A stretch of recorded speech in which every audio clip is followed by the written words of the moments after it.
আসসালামু আলাইকুম ওয়া রাহমাতুল্লাহি ওয়া বারাকাতুহু।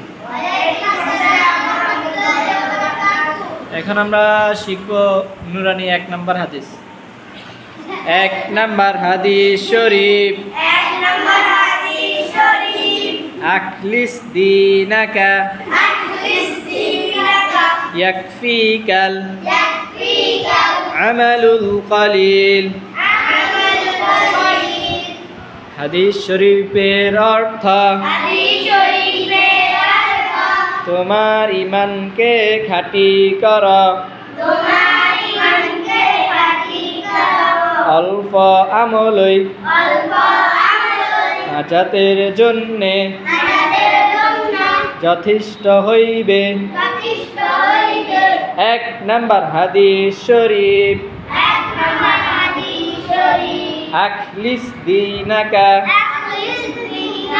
ইয়াকফিকাল আমালুল কলিল। হাদিস শরীফের অর্থ তোমার ইমানকে খাঁটি কর, অল্প আমলই নাজাতের জন্যে যথেষ্ট হইবে। 1 নম্বর হাদিস শরীফ। আখলিস দীনাকা ইয়াকফিকাল আমালুল কলিল। হাদিস শরীফের অর্থ তোমার ইমানকে খাঁটি কর, অল্প আমলই নাজাতের জন্যে যথেষ্ট হইবে। 1 নম্বর হাদিস শরীফ। আখলিস দীনাকা ইয়াকফিকাল আমালুল কলিল। হাদিস শরীফের অর্থ তোমার ইমানকে খাঁটি কর,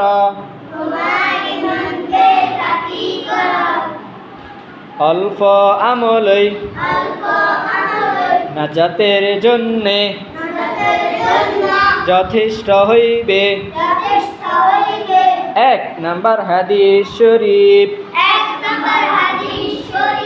আখলিস দীনাকা ইয়াকফিকাল আমালুল কলিল। হাদিস শরীফের অর্থ তোমার ইমানকে খাঁটি কর, অল্প আমলই নাজাতের জন্যে যথেষ্ট হইবে। 1 নম্বর হাদিস শরীফ। আখলিস দীনাকা ইয়াকফিকাল আমালুল কলিল।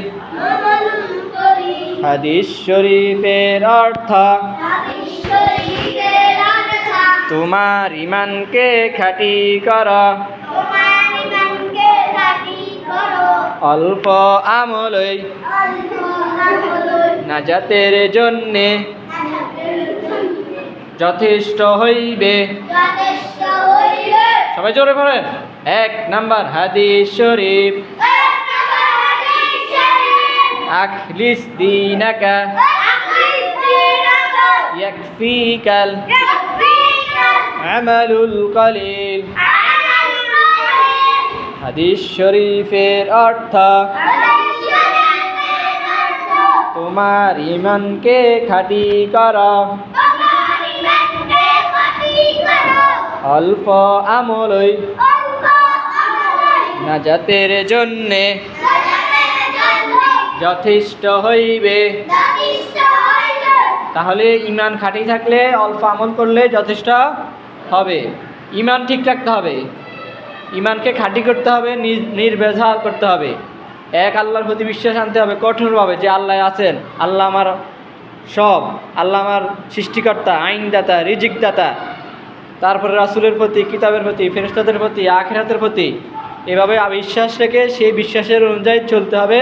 তাহলে ফরজ ওয়াজিব, অল্প আমল বলতে ফরজ এবং ওয়াজিব এই দুইটাও যদি কেউ ধরে রাখে, এই আমলগুলো করে, তাহলে তার নাজাতের জন্য যথেষ্ট হইবে ইনশাআল্লাহ। আল্লাহ হাফেজ। আসসালামু আলাইকুম ওয়া রাহমাতুল্লাহি ওয়া বারাকাতুহু।